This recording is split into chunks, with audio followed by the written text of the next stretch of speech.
Assalamualaikum warahmatullahi wabarakatuh.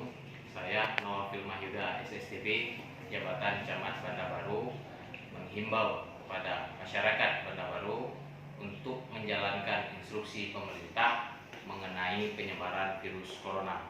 Kami himbau juga kepada masyarakat untuk taat dan tetap di rumah, keluar rumah apabila ada kepentingan-kepentingan saja, dan kemudian juga untuk memperhatikan kebersihan diri, cuci tangan dengan sabun dengan air mengalir, dan juga senantiasa menjaga wudhu, dan tidak lupa pula kita harus sering beribadah dan berzikir kepada Allah Subhanahu wa taala.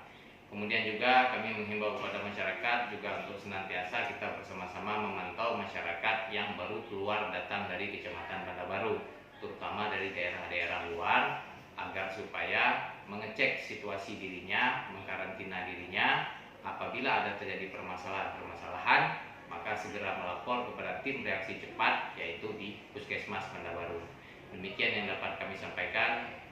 Semoga Allah Subhanahu wa taala menjaga kita semua dari mara bahaya, dan kita semua terhindar dari virus yang sedang berkembang untuk saat ini. Demikian, Assalamualaikum warahmatullahi wabarakatuh.